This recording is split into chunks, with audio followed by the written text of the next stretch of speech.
All right, Bryan, thanks for being here. Appreciate you. Love you. It's been a long time. It's been great to catch up with you. We had a long career together. Why don't you tell us a little bit about yourself, your bio, and then we'll talk about working together back in the day. All right. Well, I started as a police officer back in 1999. The 1900s. Yeah, yeah. It feels like it was a long time ago now. I actually went to the old academy, the 3-month academy. I was one of the last classes to go through the short academy. Started at a time I think was kind of interesting in that we were evolving.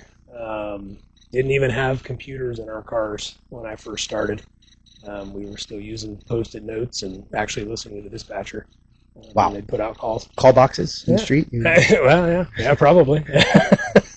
We did have cell phones that were almost like bag phones that sat in the middle of a car, and each car had its own phone number. And some of the jokers that I'd work with would actually give that number out to people we would deal with. That's the first thing I thought of, unfortunately. Like, how would I screw with you if I knew you had the car phone? Perfect. Yeah. No, it started at an interesting time. Like in the academy, there was all the fun Y2K stuff, like when we thought the world was going to collapse because of the computer stuff. And so worked in law enforcement as a fully commissioned officer for 22 years total. Yeah. I worked at an agency that was kind of medium-sized for about 4 years and wanted bigger, badder, and faster, and actually went to a much larger agency. Went from 70 officers to 400 officers. Went from handling calls that were vehicle prowls to going to shootings every single night that I was working. Yeah. And wanted that.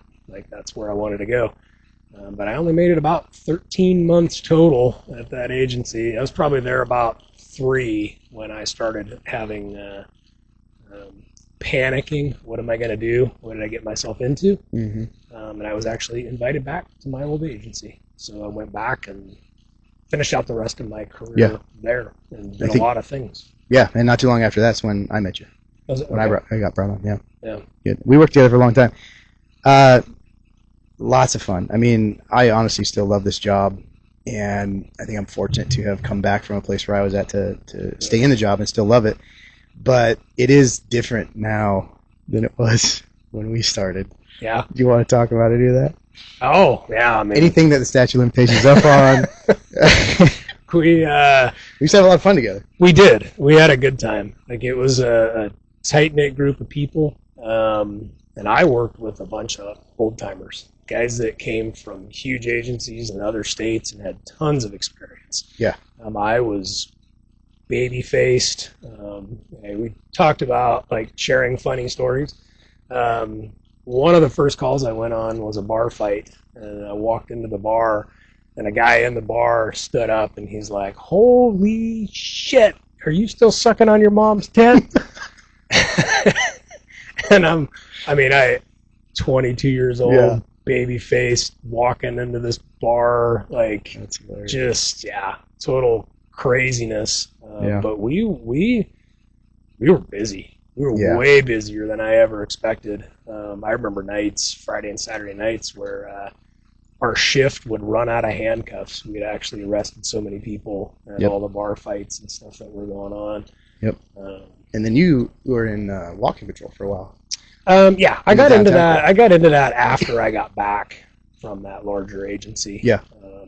Because as a new guy, I was the graveyard guy, of course. Yeah. And nobody wanted to work downtown, so the new guy works graveyard downtown. Forced to work downtown, yeah. Because downtown was like the pit of despair. Oh, highest calls for service, highest violent calls for service in the whole county. Yeah. Yeah, it's our hopping area. Yeah. Yeah. But I worked with a bunch of hard-nosed, grizzled veterans that honestly knew how to stay alive, and I was attracted to that. When I left the job, some of these newer guys were coming in. It was kind of an interesting time because I wanted to be like the guys that were ahead of me. Yes. And I would do anything to be like them. The new guys didn't seem to be like that. Mm-hmm. Like they stood on their own more. They didn't get influenced, which was both good and bad. Yeah. From my perspective, a lot of it was bad because they weren't listening to a lot of the officer safety things that were going on. Sure. But yeah, I mean, it was a good time running around. I actually listened to your earlier podcast with Sean, and I was listening to his experience, and it's interesting because he worked with the same guys I did. Yeah. How you internalize things personally and where you come from directly affects like how later on this stuff is going to affect you. And again, both good and bad. I wanted that kind of environment. Yeah, me too. I wanted the kind of guys that I was working around that were, I mean, we were driving fast and pointing guns at people and taking people to the ground and getting into fights almost every night. Yep. And you had to prove yourself, and you were doing anything you could to prove yourself for the guys that they could depend on you, and you had their back.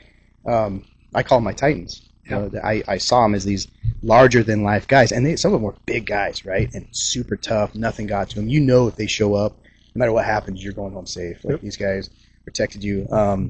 But you know, we'll talk about it later. But one by one, I saw some of those Titans, you know, get to the point where like I can't handle this job anymore, and I was like, what? Yep. How? That doesn't make any sense, you know. And it scared me, honestly. I mean, it scared me more than once. But yeah, we did have a lot of fun. We made fun of a lot of each other. Everybody got nicknames. Yep. I had several. You had a couple. Yeah, what were my nicknames? I don't know. Well, at one point, Eeyore. Eeyore. Okay. Yeah. I earned that nickname. Yeah. But in your defense, you'd been through a lot. But you're also doing. We were in detectives together. You're also doing financial crimes, which has got to be the most boring investigation that there is. How I ended up in financial crimes is beyond me because I was the guy who resolved everything. And like, if I couldn't put you in handcuffs, I didn't want anything to do with the case. There's a long story behind how I ended up in detectives. And honestly, it was a God thing that I ended up there. And it was perfect timing for things that had happened to me prior to that. And lead up to one of the big reasons why I'm sitting here talking to you. Yeah, we'll get there. But yeah, I think it was a good time working together. Yeah, super boring. And I remember, at least you didn't get child sex crimes. Yes. Yeah. So that's what I did. And so you were actually right in front of me in the next people over. So we were kind of teasing each other all the time. But yeah, I remember the time that the prosecutor, I was probably 3 years in, the prosecutor found out she needed help with one of those financial documents. I was like, oh, it's this, and this. And she was like, how do you know that? And she found my background. She's like, oh, I want you for... And I was like, you shut your dirty mouth. Because I was so done with numbers. I was like, I'm not crunching numbers again. I left that career for a reason. Yeah. It was fun. It was. I was fortunate enough in the detective unit to work everything. I look back at it now, I'm kind of the jack of all trades, master of none. And to some degree, I wish I would have focused on some specialty. Another degree, I got a lot of exposure, a lot of experience that other people didn't have, everywhere from doing embezzlement cases to working homicides to doing some child sex crimes. Yeah. And that was the cool part about our unit is that we were small enough that, if anyone had something going on, we would be involved in it. We would help each other out. Yeah. So it wasn't like you only stuck to your discipline. So we got to do the fun stuff. We worked with good people. Yeah. You mentioned a little bit about some ground rules and like not talking bad about our agencies and those sorts of things. And I told you I don't have anything bad to say. Now, if you'd have asked me that question 4 years ago, I don't think I would have said the same thing. But a lot of that was me. Yep. It's not the agency. It was me. It was how I was dealing with things and digesting things. So. Yep. I had learned that the hard way too. Yeah. Yeah. It was more me than them. But that stuff piles up on us. And we've talked about this on other podcasts. Talk about it again. A lot of times I like to describe it as a balloon. We're filling up this balloon. The water spigot's always on, and we're just filling it. It's like we try to do everything to make the balloon as tough as we can, but nobody's taught us how to actually start emptying the balloon so we have more capacity. Right. And I think that's what it mostly was for me. It was a capacity thing. It's just I got to the point where I had more capacity. Oh, absolutely. Yeah. And then, we can talk about the litany of other things. One of the funniest memories I have, I don't think involved you, but I know you were there and witnessed it, was when the old jail, because you're one of the few people that actually remembers not the old jail, but our old police department. Yeah. Which was, I think, some mobile home that they'd gotten and paid for. That was the locker room. That was the locker room. Yeah. So the locker room, it's locker room. So the locker room, the lockers weren't nailed down. Yeah. And I remember one of our funnier guys that we would always joke back and forth with, several of them going back and forth, actually removed one of our guys' locker, moved it all the way down into the back corner somewhere, shifted all the lockers around, and closed it off to where his locker was just missing. And it took him days to figure it out. Oh, yeah. There was a lot of shenanigans that occurred in the locker room. Yeah. Did you ever hear the story about one of the senior guys, one of those titans? He would come into the locker room every day, open his locker, and his gun belt was hanging on the inside of the locker. And he would go into the bathroom and he would do his business. And he had been complaining that he was putting on weight. So one of the other guys that we worked with started slowly tightening his duty belt. And that's the key, just so slow. Just like microscopic, just tightening his duty belt. And this went on for what? Wow. A month, at least? Every shift, he'd just tighten it, or every week maybe, he'd just tighten it a little bit. Until one day, he comes in and he goes to put his gun belt on, and he, like, heaves his back as far back as he can and goes to clip his belt, and he's stretching and straining, and he can't get it clipped. And we all lost it in the locker room.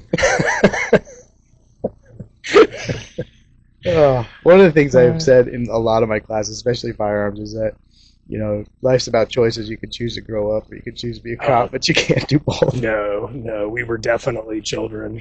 They let us loose with pepper balls. Yeah. Remember the pepper balls? Oh, yeah.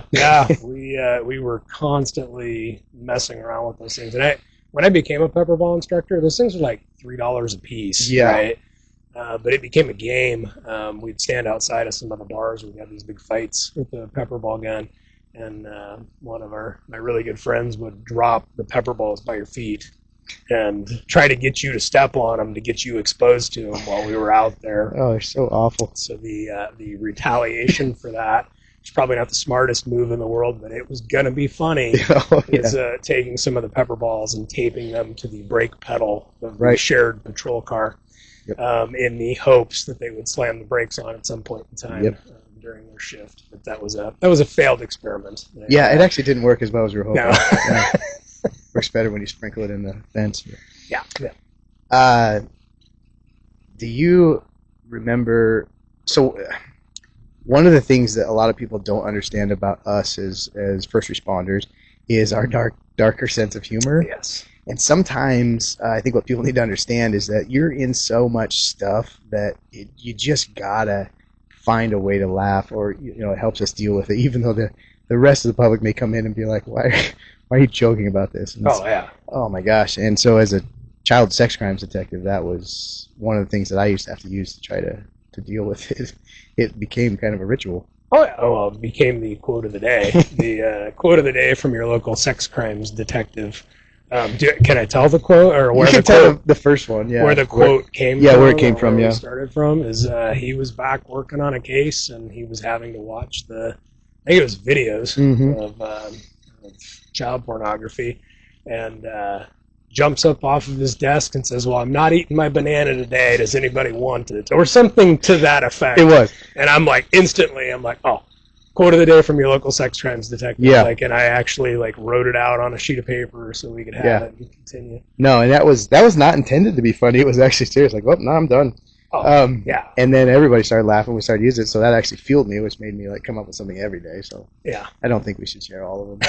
No. I mean, it is the darkest, most depraved thing that you could ever imagine, and honestly, I don't think most people can imagine. It's stuff that's so over the top that you can't describe it, and you're finding a way to deal with it. Yeah. I was thinking of, and I didn't have to deal with the actual kids, but we had that incident where the lady slit her 3 kids' throats. Yeah. And we came in and had to process the crime scene, and we were smoking and joking out front. And I remember there's a sergeant who walked by and was like, "Hey, guys, knock it off." We're like, okay. And it was never meant to be disrespectful to anybody ever. And just how do you deal with that? Oh yeah, it's so dark. Yeah, you got to find a light somewhere. So a lot of people just don't understand that. It doesn't make us, terrible people. It's just kind of how we're dealing with stuff. But, one of the things about the podcast, of course, is we want to hear from folks that have been through some stuff and come out the other side. And I know you and I have together. We've been through a lot of the SWAT team. And then you, right before I got on, some more stuff. Do you feel comfortable talking about that? You talking about the shooting? Yeah. Yeah, oh yeah, absolutely. Yeah. So tell us what happened. So I don't know. There's a lot of lead up to a lot of the things that happened. Yeah, you can start wherever you want. You want to go backwards. And I'll start with equipment wise. So on the SWAT team, we wore a lot of specialized equipment to include like bigger, heavier vests. Yeah. And when I first got on the team, we were pretty ragtag. We didn't have the best equipment in the world. Each person had a different set of equipment because we came from different agencies. Mm-hmm. And the doc that was on the team, paramedic that was on the team, it was kind of my mentor. Ironically enough, he'd been to every single SWAT school that there was, and he was the most experienced SWAT operator on the team. And they used to let him do entries with rifles. He was a sniper at one point in time, and he was our paramedic. Yeah. One of the best dudes on the face of the planet. And he handed me my equipment, and handed me my heavy vest, and he handed me ballistic sleeves that went on it, and he handed me a rifle plate. And he's like, every one of these dudes, they don't wear that stuff because it's too heavy, it gets in the way of their equipment, and they never train with it. Don't be that guy. And I'm like, yes, sir. Like, I'm eating this up. I want to be like these guys. So I was one of the few people who wore my rifle plate and wore my ballistic sleeves. Every single mission, every single training day, just going to do this because Doc said, like, this is something you should do. So I'd been on the team for 6 years or so by that point. I'd done a lot of missions, a lot of things had happened. And some of that comes into play in the fact that I told you I was a jack of all trades as a breacher. Yeah. I was a sniper at one point in time. I was a team leader at one point in time. Teach entries and stuff. And so I kind of just depended on the mission where they would put me. This mission specifically was a search warrant, and I got a call the night before from our team commander, and the quotes that will kind of live in infamy is he's like, this barely meets the threat assessment for a call out anyway. This will be a quick one, right? Yeah, the quick one, yeah. And that's why they call it sit, wait, and talk. So this will be a quick one. Yeah. It was not a quick day at all. So I get to the briefing, and I'm assigned to a distraction team. We had it was a long metal pole that you could put a flashbang in the end of it, and it had a cable with a little bicycle handle that you could pull, and when you'd pull it, that cable would pull the pin out of it, and it had this big metal shroud over the front of it. And the idea was myself and my cover, we would go to the suspect's window, bedroom window, and we were still doing up high, like a second story, right? Yeah, well, it wasn't second story, but it was high. It was high, like up and off to my left. The idea is that I would break the window, deploy the flashbang. We knew the guy's bed was right underneath the window, so we were still doing dynamic entries, speed, surprise, and violence action. We're gonna get in this house and get this guy into custody before he has a chance to even formulate a plan to attack us. Right? I had deployed the flashbang bang pole a couple of times and kind of learned the ins and outs. There were times where I bounced it off the window and didn't break it, and of course everybody's giving me a hard time. Everybody will laugh. Yeah, sure. And we also had reloadable flashbangs. Did they have any of those when you were on the team? Yeah. So it was cheaper to buy them that way, where the flashbang body, you can them out. But we had some issues with some of them getting exposed to moisture. So we actually had some missions prior to that where when the flashbang went off, it was like a instead of this big, huge explosion with this bright flash of light, it just sounded like muffled, whatever. So that comes into play a little bit later. And then on another mission before that, I was a mechanical breacher, and I was breaching a door. And I swung the ram from the wrong side of the door. I hit my forearm on the door frame and completely lost all feeling in my arm as I was going in. Sure. And so I'm honestly by my rifle, and I'm trying to hold my rifle with my gimpy little arm going through. So going into this mission, those things had occurred to me before, or had happened to me before. So kind of how my mind worked after the shooting happened, that stuff comes into play. So we go to serve the warrant. We have the entry teams going to go through the door. We have perimeter teams set up. Me and my cover and OR assignments. We had secondary assignments post the breaching the window and deploying the flashbang. And we get out of the van, and it is the most beautiful morning ever, and it is as quiet as a church mouse. Like, there is nothing moving except for a dog barking. And it's barking in the distance. It's not the first time we've served a warrant where dogs are barking or whatever. When we get up to the front door, and I get up to the window, and I actually put my back against the wall, because that's the safest place for me to be, because who's going to shoot like at an angle out of the window? And there's a certain cadence to this stuff, right? Like, when do you start announcing police? When do you breach the door? Like, when do you do all of this stuff in order to maintain that speed, surprise, and violence action? And the next sound that breaks the silence is the ting of the Halligan touching the storm door. And the team leader at the back of the stack has the same thought that I do, is we no longer have surprise. The dog barking, the metal ting, like, things are not going as planned. Nothing's bad yet, but they're not going as planned. So instead of the timing of events, I'm now kind of playing off of, when do I deploy this flashbang? When do I make sure that the distraction goes off so these guys can get through the front door safely? So I make the decision to deploy the flashbang. And I throw this thing over my left shoulder. I hit the window. It goes through the window, and pull the handle. And you have to pull that thing like 3 or 4 times to get the pin to go out, or pull out. So I'm pulling the handle, and I mean, this stuff all happens in milliseconds, right? I hear a pop and instantly feel the impact on my arm, but I think I hit the window frame with my arm. Just kind of as I'm swinging it, I hit the window frame. And I'm like, ow, that hurts. And I actually fold up into a little ball, kind of to my right, and pull the flashbang out of the window. And there's a 1.5 second delay, again, to give you a time frame of how this is all working. Yeah. And so feel the impact of what ends up being the bullet hitting my arm, and I pull the flashbang out, and then the flashbang explodes in front of me and my cover officer. So now I can't hear, I can't see, my arm, it's hard to describe, other than it felt like somebody hit me with a baseball bat as hard as they possibly could. And I'm literally in like this fog of what just happened to me, and I kind of joke that the hamster inside my head on the wheel is starting to, like, what was the pop? What was the boom? Like, what? In my mind, I thought the flashbang had deployed, and it was one of the ones with the moisture or whatever, but it was actually a gunshot, if that makes sense. Mm-hmm.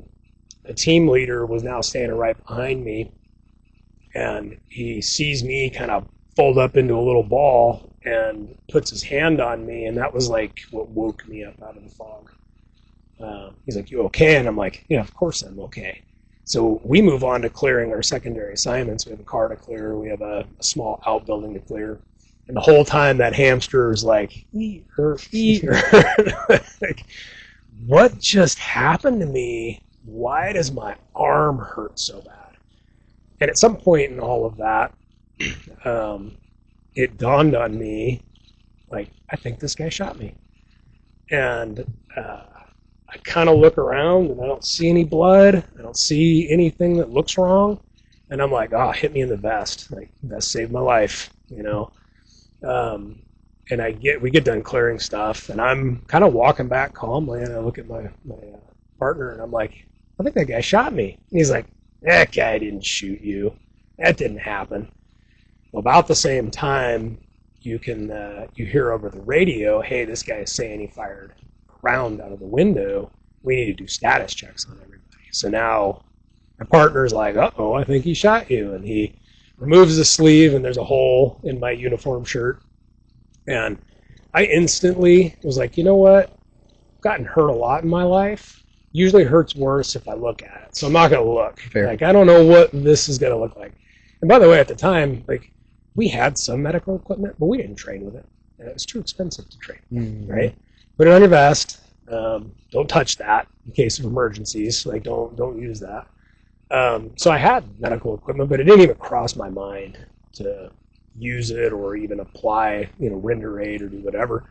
And it doesn't to my partner either. So we just casually walk over to the van where a different paramedic at the time is on the van, and I'm like, hey, I think that guy shot me. And he's like, no, he didn't. And I'm like, okay. So he goes to cut my equipment off, and I had purchased a bunch of that stuff myself. I'm like, no, don't cut my equipment off. So I pull off my equipment, and he I think he pulled off my uniform shirt or whatever. And he looks down, and he's like, that dude shot you. Like, you got a hole in your arm. And then things got kind of foggy for me, like the realization of what was going on. Somebody decided that we would we'd drive to the hospital, self-transport, which later found out was not the best idea in the world. But that story is kind of funny too, because we get in the car and it's our commander that works for our agency. He was also in charge of the narcotics task force at the time. And then my partner wanted to go with me, and I'm in the back seat. And of an unmarked car, yeah. And I start to not feel well, like I'm going to throw up. And they're like, what do you need? I'm like, roll down the window. So we drove to the hospital with me like a dog, hanging my head out the window. Detective. Yeah, trying to get as much air as I wanted to, not wanting to look at my arm. And sorry if I'm going into too much detail about all this stuff. A very good lesson to be learned for other officers. My partner says to me, he's like, somebody's going to call your wife. And I'm like, yeah, somebody's going to call my wife. Here's her phone number. Hand me the phone. He never heard those words. So he talks to my wife. Yeah. Says, hey, Bryan's been shot. He's okay. We're on our way to the hospital. So ironically enough, I lived in a neighborhood with a bunch of other cops. I had a 3-year-old son at the time.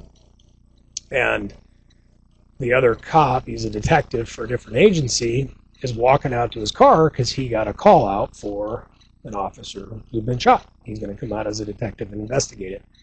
So he's walking out to his detective car about the time he sees my wife trying to buckle my son into the car seat.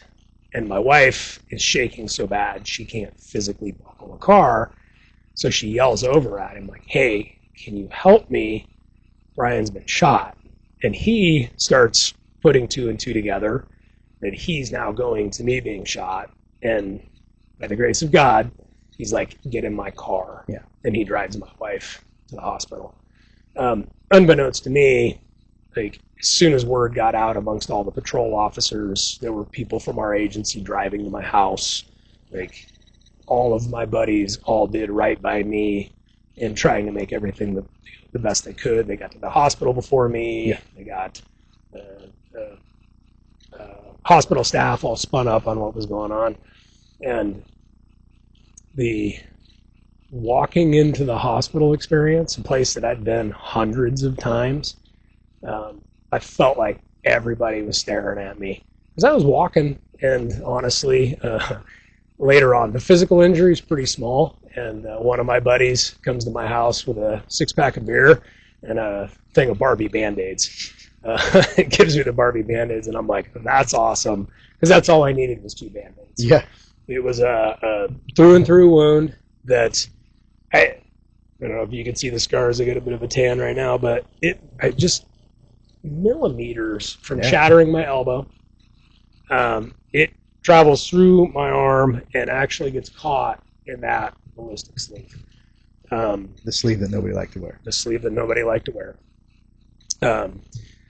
Funny story too is right after that we ordered a new vest, and my mommy made the Thurston County SWAT team buy throat protectors. Oh yeah. And buy like groin protection. Like, you had the heaviest vest you could possibly buy on the market. 100%.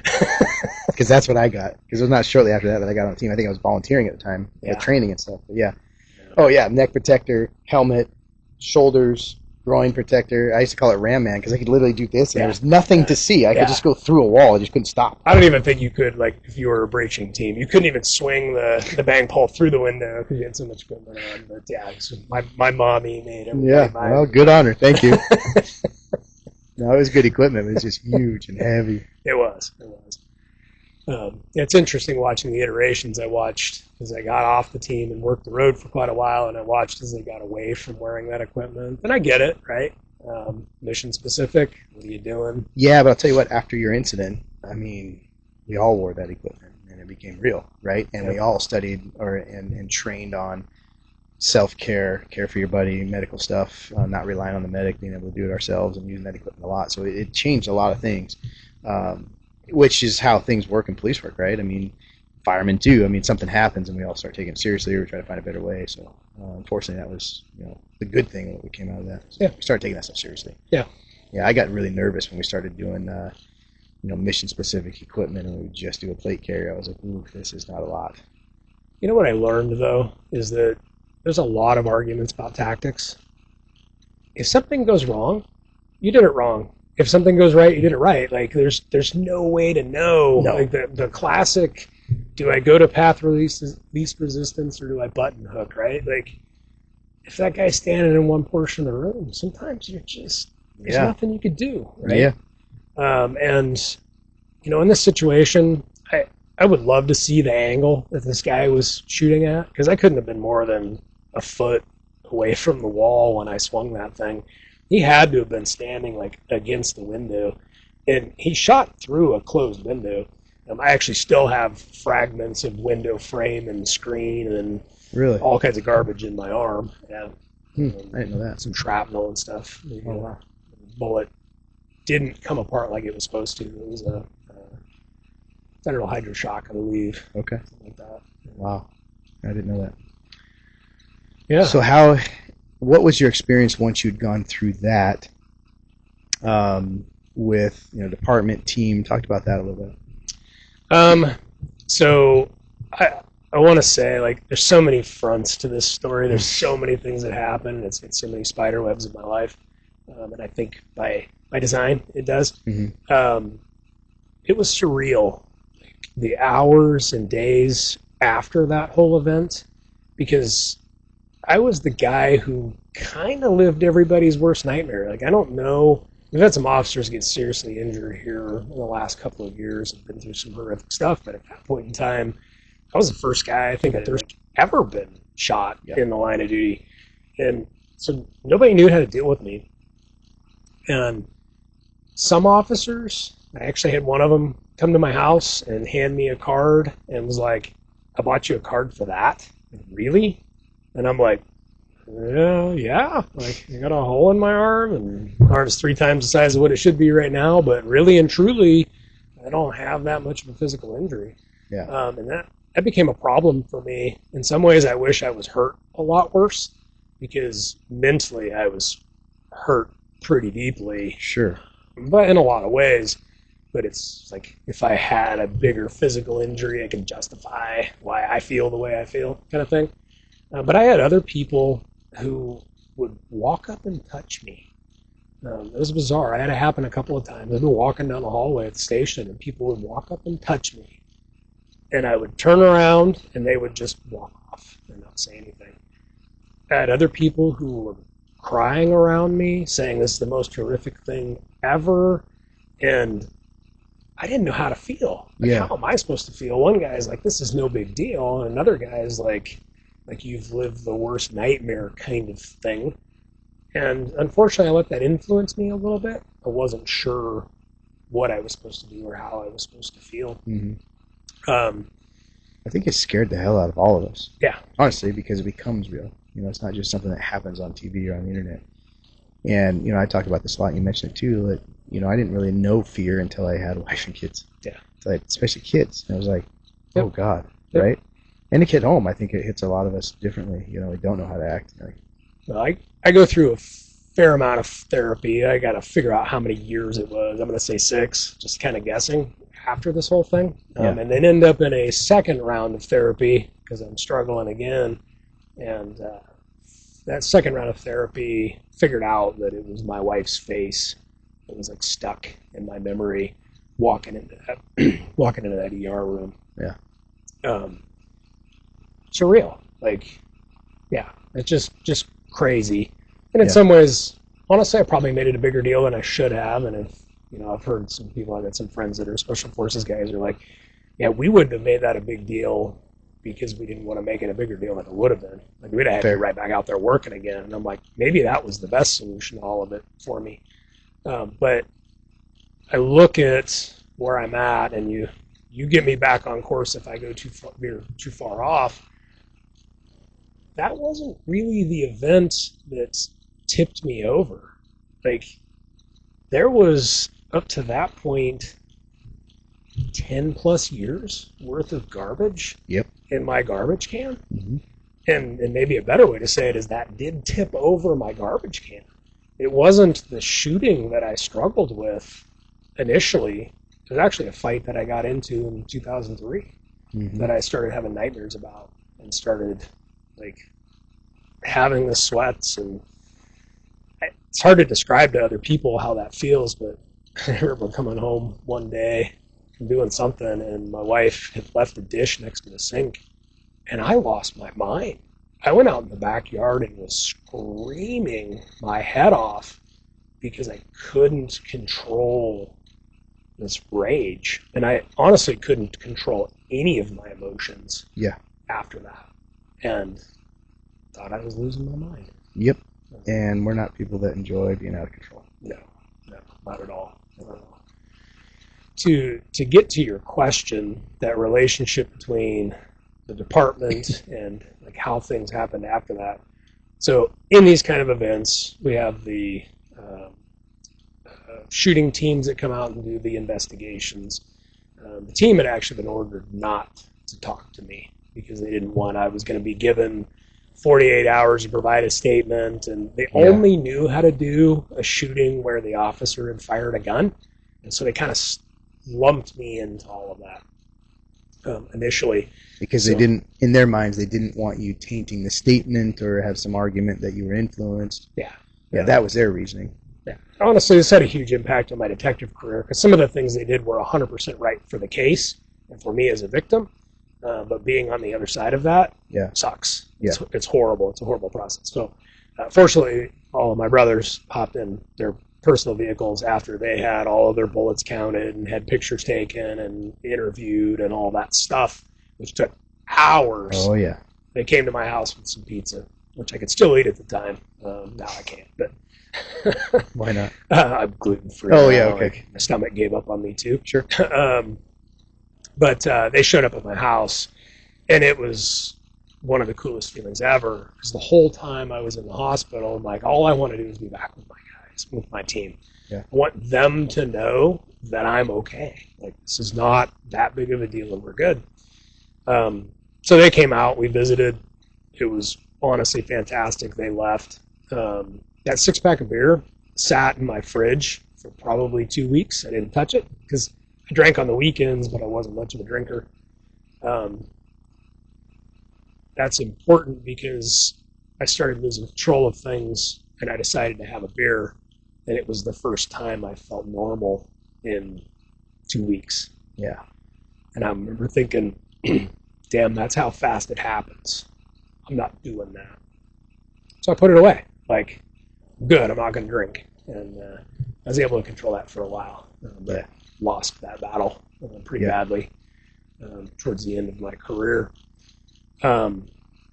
Anyway, that desire to be around my team, I had been planning training. We were doing reality-based training, big training day, lots of actors.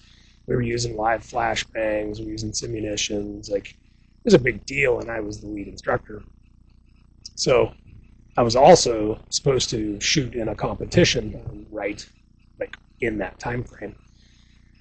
So trying to decide if I want to back up to the lieutenant shoving paperwork in front of my face when we were at the hospital or not. Yeah.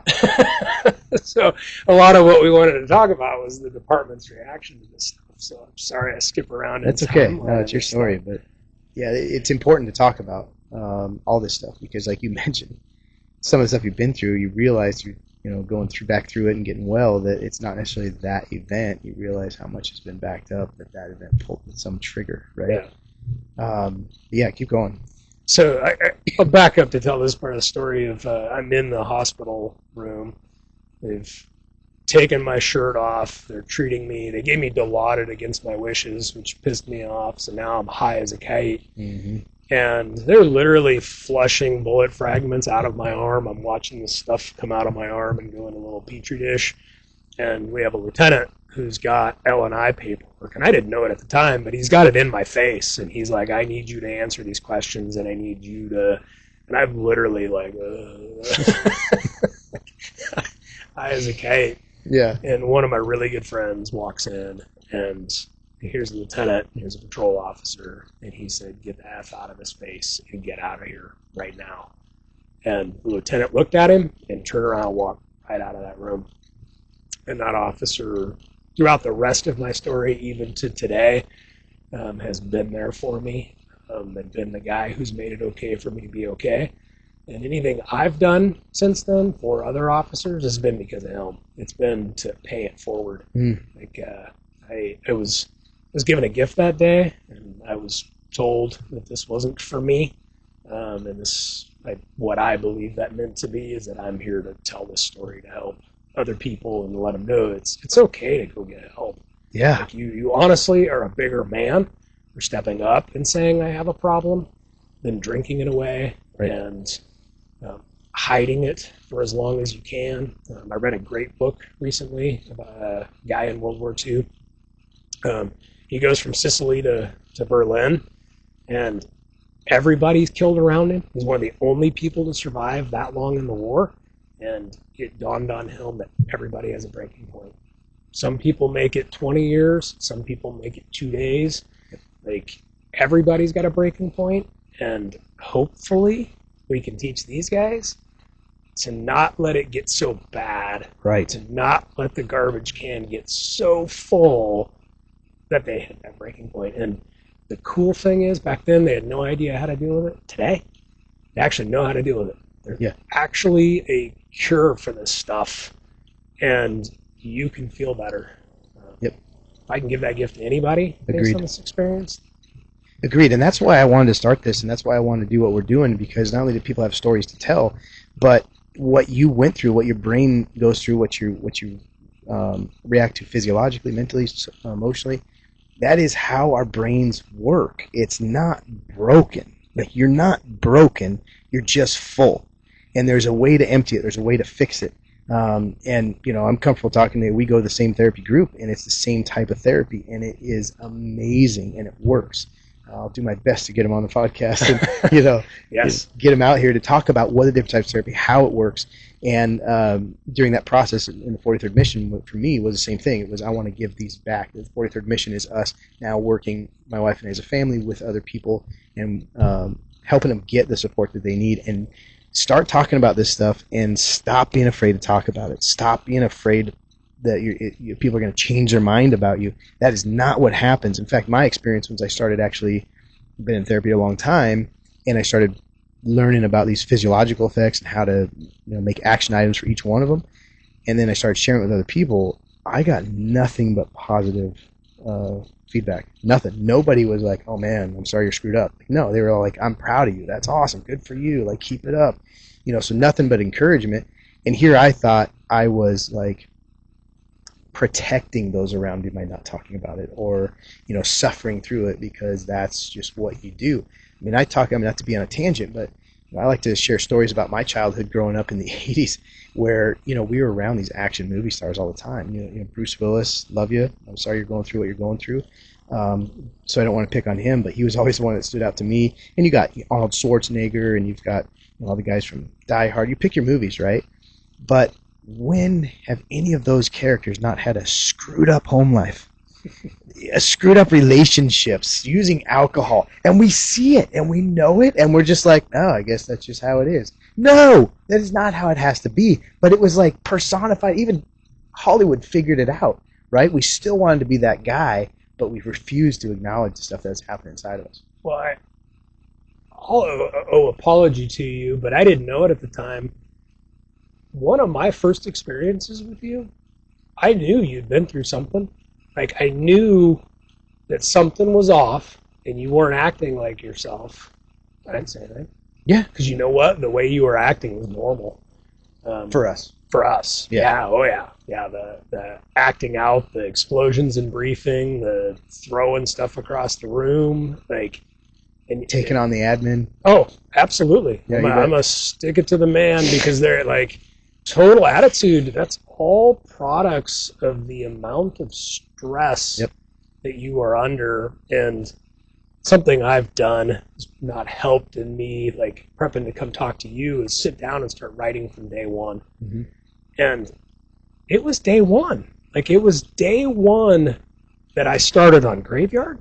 Yep. I started pointing guns at people. I honestly was naive enough to think I wasn't going to pull my gun out of my holster. And night one, I'm pointing my guns at people because we had a stabbing. And I wasn't even out of FTO, so I did the 3-month academy, and I did like 2.5 months on FTO, maybe 3. I got done earlier than anybody else because honestly I was getting it, which, you know, I don't know why I got it like the way I did, but I was getting it and picking up on things. I ended up at the doctor's office with jaw pain and headaches. Mm-hmm. And the doctor looked at me and he's like, "You need to find a new job." And I'm like, I got told that a lot of times. Screw you. Yeah. No. Like, this is what I want to do. This is where I want to be. This is what I was made for. I'm running around at night, chasing people, driving fast, talking tough. Like, this is it. Like, this is the coolest thing ever. And it takes other people. Again, everybody's got their own breaking point. I remember being a pretty broken human being at 4 years, but I still loved it. Like, I wanted more. I wanted more of the stress. That's why I went to the bigger agency. Had some crazy experiences at the bigger agency, but I still wanted more. And when I came back, I was kind of split. Like, I want to quit. I don't want to do this anymore. Yeah. But then the next call would come out and I'd want more. And even during that phase, I still wanted to be at every call. Like, if I was off on the weekend and something cool happened, I was pissed that I missed that call. And then there was a defining point in my career well after the shooting where I'm like, I don't want to go to this anymore. I don't know how much more of this I can handle. Mm-hmm. And I'd watched a lot of officers go through that phase. You talked about it a little bit at the beginning, where as a brand new cop, you're looking at these titans and you're like, why is that guy not going to calls anymore? Yeah. Like, why is he? That guy used to back me up all the time. Now I never see him. He comes in and hides somewhere, lazy ass, like retired on duty. Yeah, already. Yeah, some of them I loved, right? But it's like, not going to happen to me. I'm going to work. And then when I hit that point of like, I don't want to go to this anymore, you know, I don't want to be the first one to the call. It's like, man, I don't want to be that guy. Right. Yeah. No, I used to call it like a really dysfunctional relationship. Like, I loved it as much as I hated it, you know, for a while. And that was several years in, right?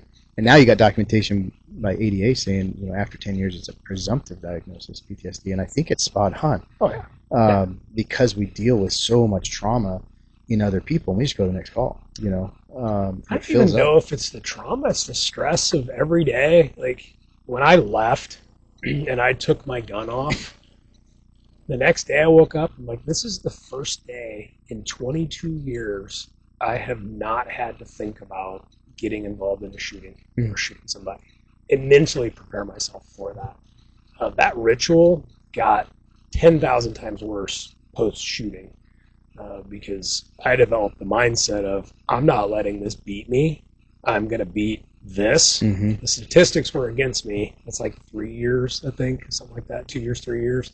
Most guys make it after a big event like that before they quit. And I'm like, not going to happen to me. I'm going to push through this thing. So my ritual of preparing myself, you have no idea until you take that thing off how much stress that provides, that hypervigilance, the being at home and locking your doors and setting your alarm, and like that, it's 24/7. Setting your alarm on your car in your locked garage, and then setting the house alarm, doing your rounds. You bet.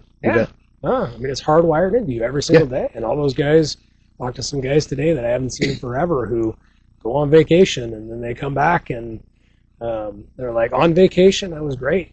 I started driving back this way. Yep. I hate it. Dread it. Hate it. Yeah. Yeah. It's, I think I talk about this in my class. I learned the capacity to deal with stress. It's not that I don't get stressed. It's not I don't feel stressed. It's that I've got a healthier way to deal with stress, recognize it, reduce that stress, and then I just have more capacity to deal with it, which is not, we're never taught that stuff. Right. I had to pull it out of several people before I started realizing it for myself. Now I'm trying to help others.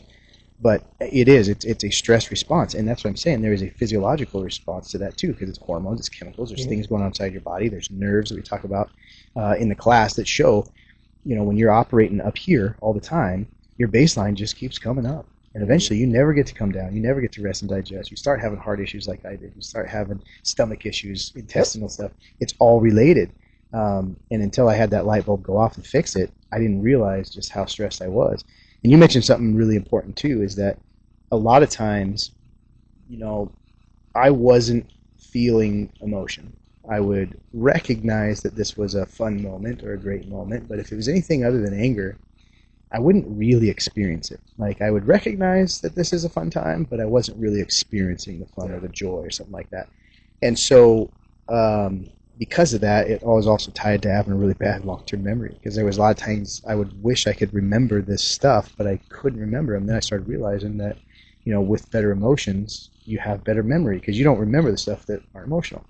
And then I started having emotions, and that stuff got better too, which is amazing. But a lot of times the way people experience us is that baseline up here, baseline down here instead of down here, and the only thing that ever really comes through that baseline is anger, right? Which it will. And so people start, thinking you're an angry person or calling you an angry person, and inside you're like, that's actually not necessarily true, but you have to turn it around and say, well, the way they're experiencing me is, like you talked about, briefing.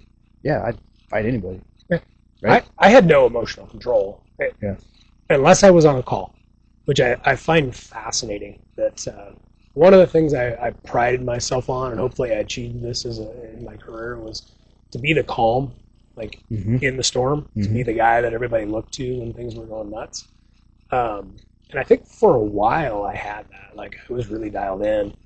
And for me, it took an amazing amount of stress to get to that point. Like, I had to have a lot of experiences and know how to deal with stress. And so I actually find it funny, and maybe you can figure this out. There's a sweet spot. We have to stress inoculate people. They have to be able to tolerate a high level of stress in order to be high functioning in these crazy environments. And there was a point, and I know you were there too, and maybe you still are since you're still active, but like, you got helicopters flying over locations, multiple SWAT teams out running around doing stuff. Especially as a supervisor, you got patrol officers getting into fights, and just like the whole city's erupting. I remember when I took my sergeant's test, they're like, they're going to give you the no-win scenario. And so I do this scenario, and I'm like, that's a no-win scenario. And then I go out and I work like my first shift, and I'm like, holy cow. Like, exactly what happened. This happens every night. Like, this is because I wasn't used to dealing with 15 officers between two shifts going to calls versus just my area and what I was responsible for. Yeah. But I needed to achieve that high level. And so how do you get to the sweet spot without going over the top? Here's what I've found in regards to that topic is, if I look at stress from a sympathetic nervous system, we love being at that SNS. It's exciting, it's exhilarating, our brains are happy, you're taking in information, you're alive, you're joking. That's the sympathetic nervous system, but it robs from the parasympathetic to do it. The problem necessarily for me was never like, oh, and by the way, I'm guilty of training people in that environment. You were too. That's how we train. We want you to be able to actually think clearly or logically, or go back to the Rolodex of experience, to operate up here where most people can't, right? They freeze or whatever. So we have to do that. And I'm guilty, and I still do it today. When we train, I very specific tell them why we're training at this level of stress. The problem is we aren't taught, and we don't have rituals or action items to come back down into the parasympathetic, which is the rest and digest. And so what I found for me is I can still operate up here and do great. The difference is, now that I know how to bring it down here, I have the capacity to handle that stress and decompress. And that was the issue. The decompression just came up and up and up and up and up. So then it was just, I'm here. Yeah. And then I start having health issues. You start having anger. You start having frustrations. Everybody's an a-hole. You're the only one that's right. Everybody's wrong. Right? Oh, yeah. I mean, even to the point where you're having conversations with people, and inside my head, I'm thinking, talk faster. You're so slow. Get to the point. What about because you're up here just pinging. What about ruining relationships with your fellow officers? Yeah. How many times did that anger or always got to be right then cause conflict internally when we should have been the ones supporting each other? Right. That was a lot. I found for me, I didn't have that as much, but what I found was, especially I started wanting to get well, is I would just avoid the people that were toxic. Yeah. And so while that was good for me, it didn't help them. Right. You know what I mean? It didn't help change the environment around us. I just secluded. You gotta own it though. Those people need somebody in their life to walk up to them and say, you're not okay. Yep. And I think that's something that we need to get better at as a culture, Yep. is that we watch out for each other. We notice those changes. It's something that I actually challenge some of the newer officers to do. I think it's perfect to do it at the academy level, is write down who you are. What makes you as a human being, wife, kids, father, husband, church, all of those core foundational things, and write down what percentage they are, and put it on a Post-it note, stick it inside of your locker, and every single day of your shift, look at that, and start noticing when it's changing. Yeah, I think Sean did a good job talking about that too. Have somebody else do that, and who you are, and don't lose that. Don't lose who you are, and be willing to say, hey, you're not okay. I've just recently, the last couple of years, gotten to the point where I'm comfortable saying that, right? Because what do you got to lose? Right? You can be mad at me, that's fine. If you know my intentions are good, I'm okay with that. But yeah, in that moment, it's probably not going to be well received. Yeah. But you're planting those seeds, right? Because we've got to start talking about this stuff, guys. I mean, and you and I come from a scenario or a background where we didn't talk about it at all, and that's where I'm done. Sarah and I call it the dark. I'm done being afraid of the dark. I'm done not talking about it. Yeah. It's gonna come from guys like us, and if you've got a story and you're listening, you want to come on too. Absolutely, we got to start talking about this stuff and normalizing it from our level. Because I told you earlier, it's never going to be administrated down to us, right? We have to do it for ourselves. And so I appreciate you coming on. What else did you want to talk about? Because there's a couple thick questions I have, but this is your story. So I told you I got a lot of stuff to talk about. I think it's important you asked me before we started this to talk about how the department treated me and how that impacted a lot of this. I think the way the department treated me honestly impacted me at a greater level and unintentional in a lot of ways. Some of the guys, the lieutenants and stuff I have a ton of respect for. They're good human beings. But they were worried about the machine. They were worried about overtime. They were worried about filling the schedule. They were worried about all of the things that were a part of making the machine function. They weren't worried about what's Bryan going to be like in 20 years from now. How is this going to turn out for him? Because I wanted to be back with my brothers. I wanted to go to SWAT training. I wanted to go to do that shoot. And those are things that I needed to do. So I walk into that lieutenant's office pretty early on, and I said, hey, LT, I know I'm on LNI because I had a physical injury, right? And at the time, they didn't recognize PTSD or stress-related events for retirement or anything. So I'm like, I've got the physical injury, but it's not that bad. I want to go to SWAT training. And he's like, you can't do that. You're on LNI. Yeah. And I'm like, what do you mean I can't go to SWAT training? He's like, you can't go to SWAT training. And I'm like, no, I'm going to SWAT training. I don't care what you say. I'm going to SWAT training, and I'm going to go do this shoot. And he's like, no, you're not. And he actually looked at me, and he's like, Bryan, you're either good or you're not. I remember that, yeah. And I'm like, well, then I'm good. I'm coming back to the road. And he was like, whoa, wait a minute. And I'm like, no, I'll come back to work. If that's what you need in order for me to go do the thing I need to do to feel better or be better, then sure, let's go. Let's do it. So he was surprised, didn't know what to do with me. So they actually sent me for a fit for duty evaluation. They're like, we don't know. We don't know what to do. Yeah. Mm-hmm. So they sent me for a fit for duty evaluation. What do you think I said during the fit for duty evaluation? I'm fine. Yeah. Oh, yeah. I probably hadn't slept 2 hours a night in a couple of nights, whatever it was, weeks. It wasn't even weeks because that training was pretty quick. I think I was back in 2 weeks. Told the therapist everything was fine. I'm sure she knew I wasn't, but she signed off on me coming back to the road. And of course, I work graveyard, right? What do you think happens in the middle of the night in a patrol car when you're bored? You're just left with your own thoughts. Yeah. So I actually made a traffic stop pretty early on. And I intentionally picked like a little old lady that was doing 10 miles an hour over the speed limit because I needed a safe contact. Mm-hmm. I needed to know I can do this job. And I light this little lady up, pull her over, and I walk up to the car, and I literally have sweat just pouring off of me, and I'm shaking, and I can't even say, I need your driver's license, registration, and proof of insurance. And she looks at me, and she's like, are you okay? And I'm like, you have a good night. And I walked back to my car, and I got my car, and I drove to a parking lot that I would sit in. And I sat there, and I shook. And I'm like, how am I going to feed my family? How am I going to, how am I going to do this? And that's when the anger hit me. Like, I didn't care who you were. I didn't care what your rank was. I was going to tell you to go fly a kite. Everybody I saw, and I recognized how dangerous I was. And I had an area partner who I told him, like, I'm not okay. I'm going to be in this parking spot. And I'm just going to sit here. I'll be at calls, but I'm not okay. And they were like, hey, I got you, man. We're good. Well, at the time, we had AVLL. We had the computers where they could tell where we were. And the sergeant that I was working for started monitoring where I was because I wasn't on the radio much.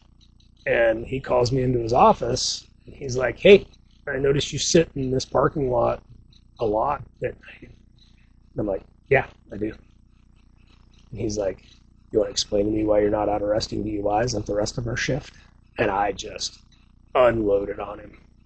Like, we're now 3 weeks from the shooting, 4 weeks from the shooting. I could barely put my boots on in the locker room. Mm-hmm. I did make it to training. Had a fantastic time there, and I had this weird world where I couldn't work patrol. But SWAT stuff, I was back with my brothers. I was comfortable. I had them, and I don't even think they knew it, but I could kick doors with them. I could go serve warrants. I wasn't going to have the same reaction I was having in patrol. And I actually think that's a product of the fact that my garbage can was full of patrol stuff. Exactly. And not the SWAT stuff. Which so many people don't understand, right? They think it's the event, and they always want to look at an event. But what was the event that pushed you over? And it most of the time might not be. Yeah. So I went down a pretty dark, dirty road, and I don't remember. It's been a long time now. It's happened in 2011, right? And actually had a lieutenant walk up to me. He was walking in on day shift. I was leaving on graveyard, and he said something to me, and I'm like, go F yourself. And he just looked at me like, whatever, and I just kept walking. He's like, come back here, and I just kept walking. He's like, come back here, and I'm just, I don't care, man. I don't care about any of anything you find important, I don't care about right now.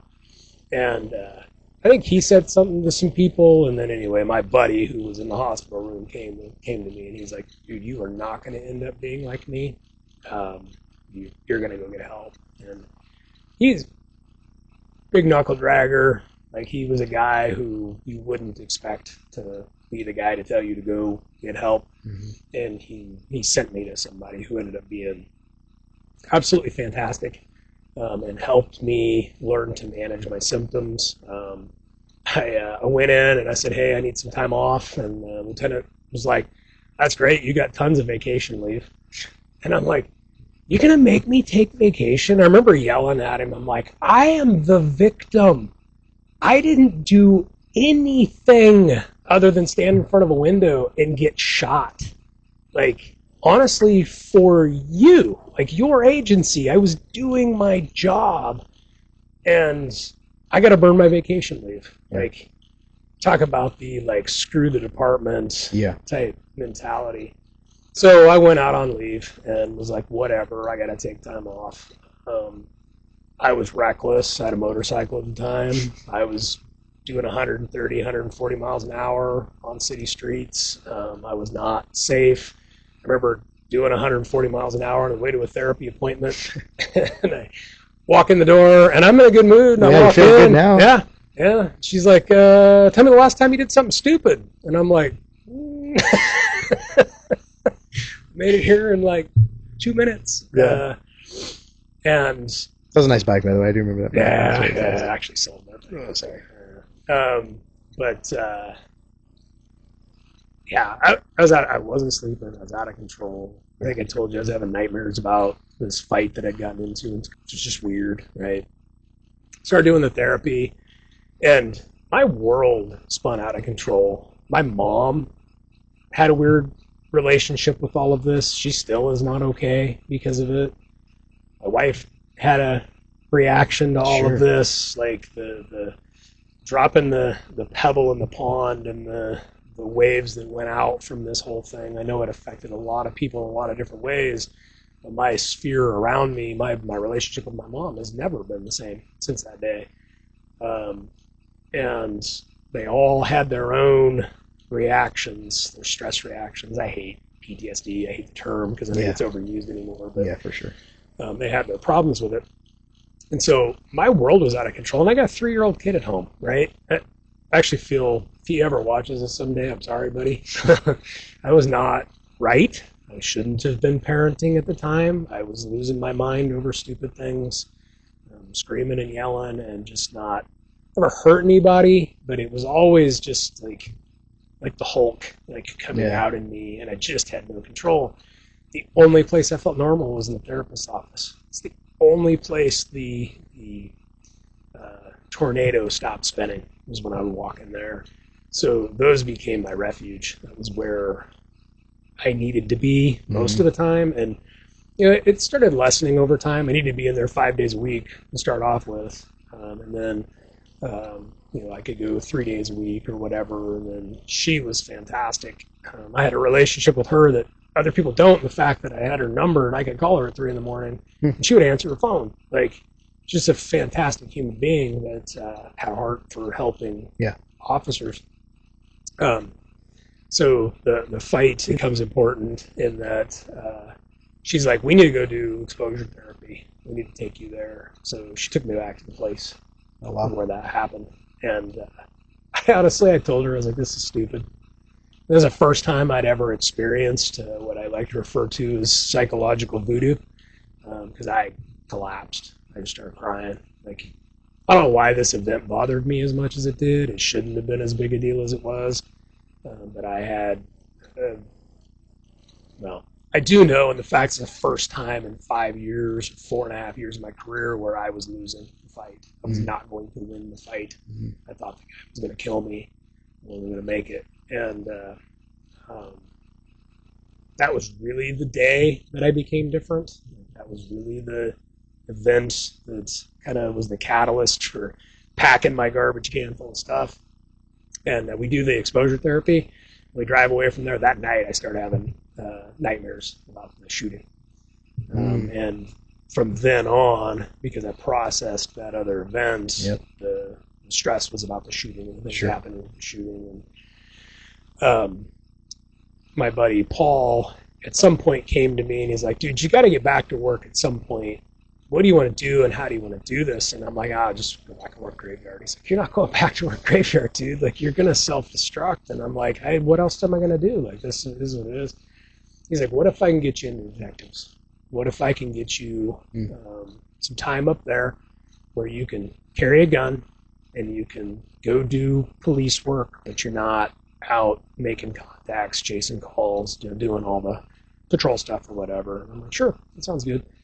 So he goes in and negotiates this plan to get me up to detectives. Some of the detectives are my really good friends, and they're like open arms, like, we will do anything we can to help Bryan. And so they get me up there, and it saved my career. I got up there, and I got to experience flashbacks and auditory exclusion, and there was we went out to contact a guy that was wanted for a car theft, auto theft. And I walked up and stood next to a window. And I went to La La Land. Like, my body was present, but my brain was not. And it was just the reflection off the glass that was enough to set me off. But I got to do that stuff and have those experiences in a safe environment instead of me just being on my own in a patrol car.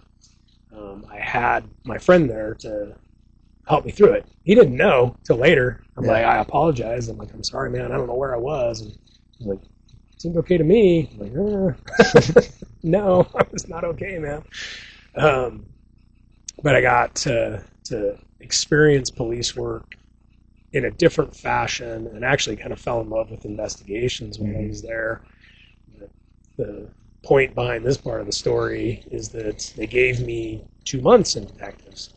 And I'm no idiot. This all happens. June 6th is the day of the shooting.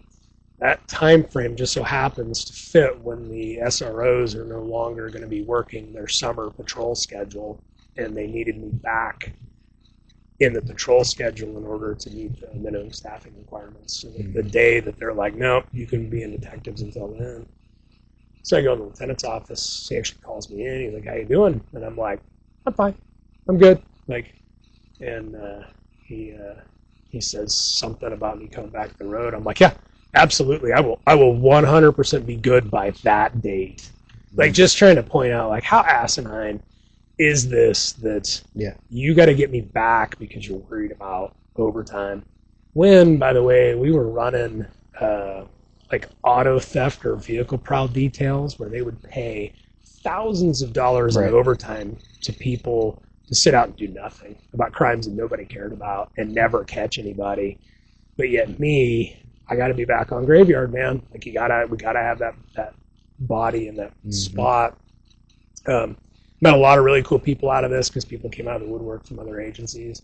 One of them from another local agency came. He'd been involved in a shooting several years prior to, and he told me when he came back from his shooting, his chief looked at him and said, I want you back. I want you to be a cop 20 years from now. You get to dictate how you come back to the road. He's like, you walk in and put on your uniform and decide, I don't want to be here today, you can go home.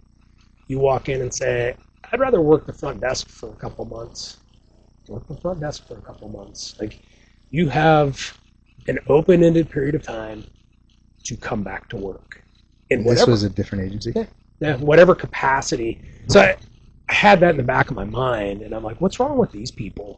Like, again, I didn't shoot anybody. It wasn't controversial. It wasn't a racial thing. It wasn't a, like, literally I'm standing outside of a window, and I get shot, and I'm being treated like this. Yeah.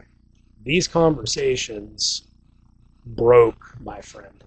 My friend quit, walked in with his resignation papers after being a cop for probably 12, 15 years because he couldn't handle, he'd had his own stuff and was fighting it.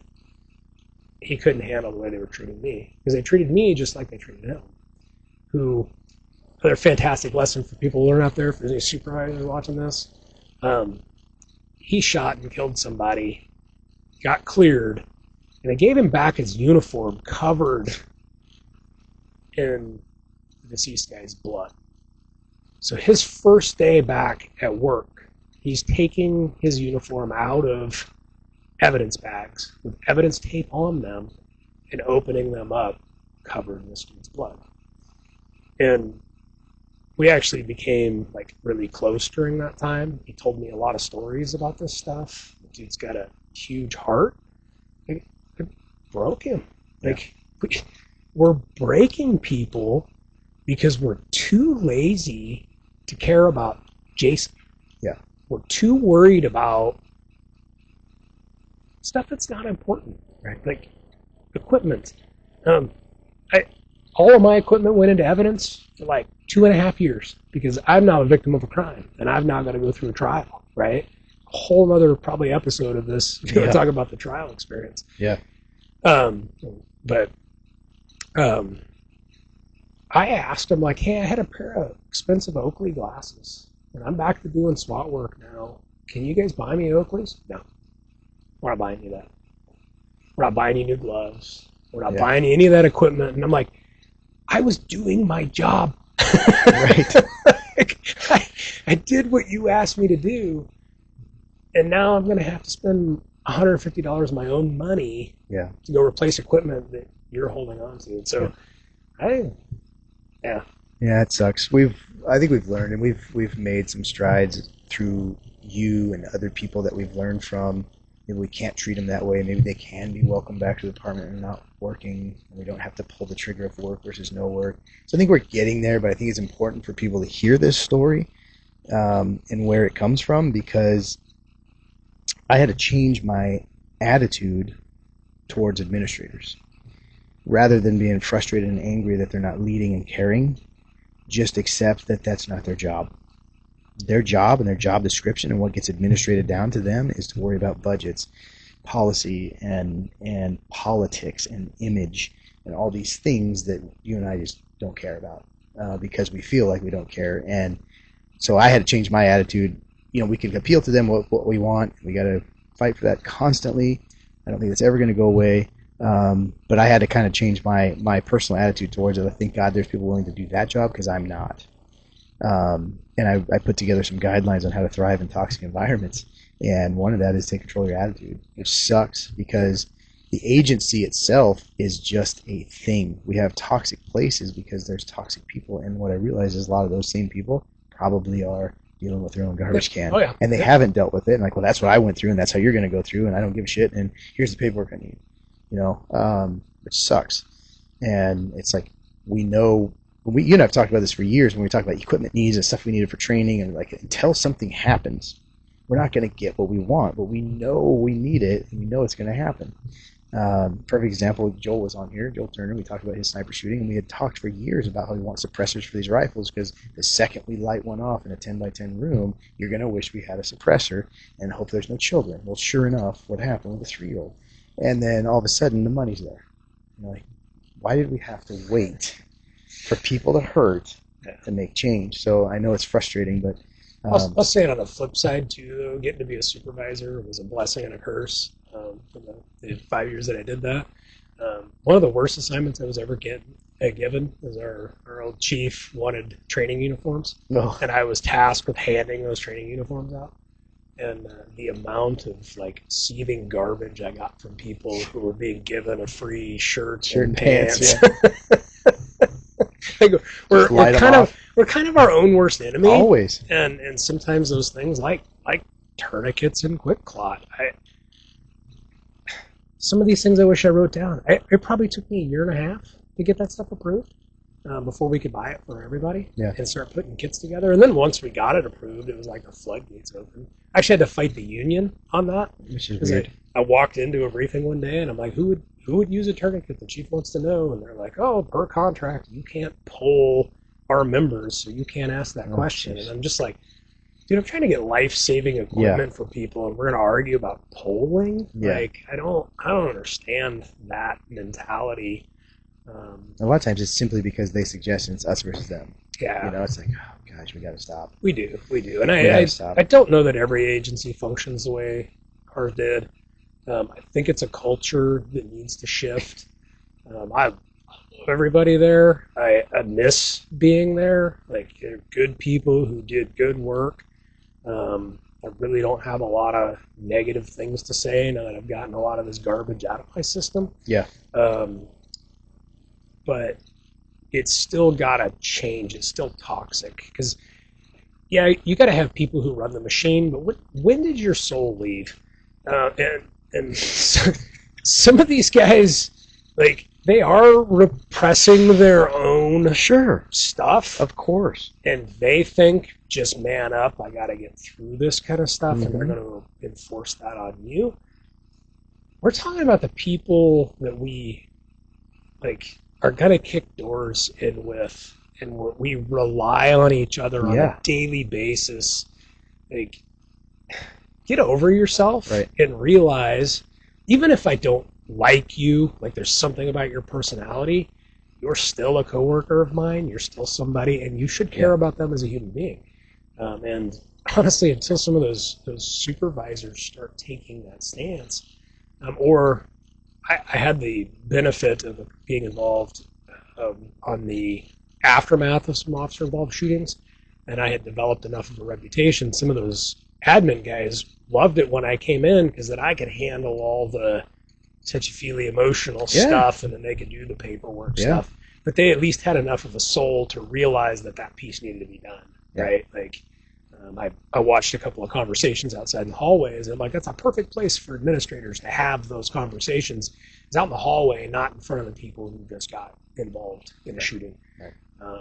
And there was a good period of time in there. I have heard some stories about some things that have been messed up, and it really hurt a lot because I tried to give a lot of myself to help change some of that culture there. But hopefully through the things you're doing, you can bring We're sure trying. a better culture. We're sure trying. And you can have a positive influence above you as well as below you. But you got to let go and understand maybe that person's going through something. There's a reason they chose to be an administrator and not involved in relationships, right? And creating because they're probably dealing with their own stuff. Right. But thank God they're willing to do that job. Sure. Because one thing I've learned about myself is I'm not. Yeah. So great. The people who run the city need to realize that there's got to be a place for people to let that steam off. And I don't know how that functions in an agency our size. I think it functions better in an agency of 400 people because there's 8 million specialty units and places that those people can go. Some of them go and hide. Rather than just promote. Yes. Right? I mean, our agency, where else do you go, right? Right. And then, honestly, you're just trading one stress for a different type of stress. Course. And your stress bucket's still full. It's still full. Yep. Well, let's talk about getting better and getting well. One of the things I remember you telling me, and I'd heard it from other people, Sean was one of them, comfortable saying that because he's been here, is, the driving into the city, reaching that back gate, just having that dread or that stomach ache or just like misery of like, I don't want to be here, which, we talk about is that's a sign. That's a sign that something's wrong if you haven't caught it before. And you ultimately made the decision to leave. And you left law enforcement before retirement. You did your 22 years, well under your retirement age. You chose to leave, and you chose to leave the state for God's country. All of us were jealous because we wanted to go too. But you said recently that you recognize now that leaving didn't fix it. Oh, yeah. Can you talk about that? Because we tried to buy property in Montana. We were leaving. We were in the process of how do we start this transition to a new life in a place where we feel welcome, where we feel accepted, especially in the city that we work is just fueled by hate, especially on half of it, geographically, right? Just miserably hateful people. And the serving them, if that's your focus, is impossible. We choose to, be proud of what we do and who we do it with and love it.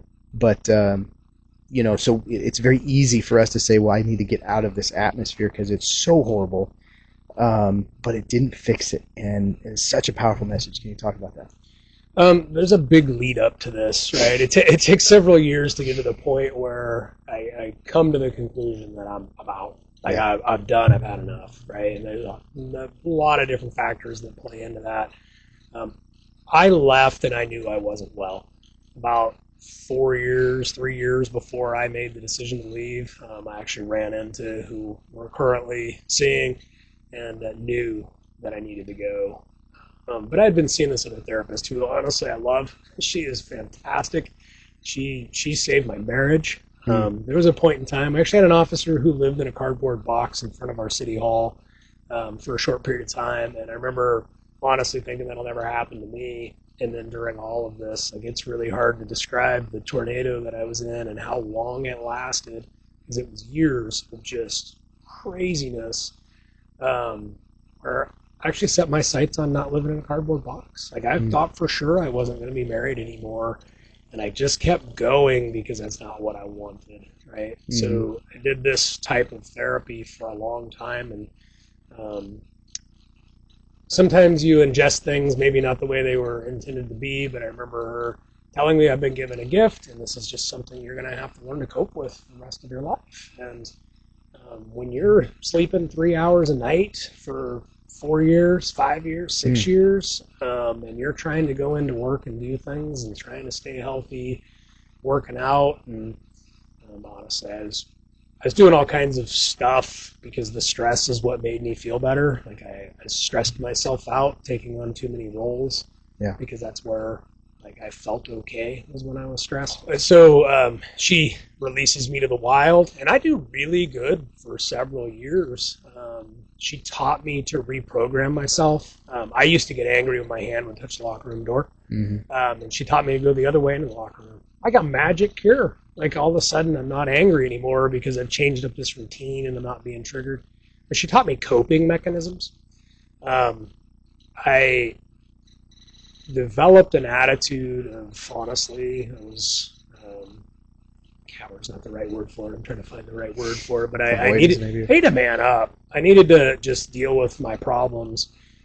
I have a lot of friends that are in the military that have experienced by far worse things than I ever have. And I did a lot of comparing myself to that kind of stuff.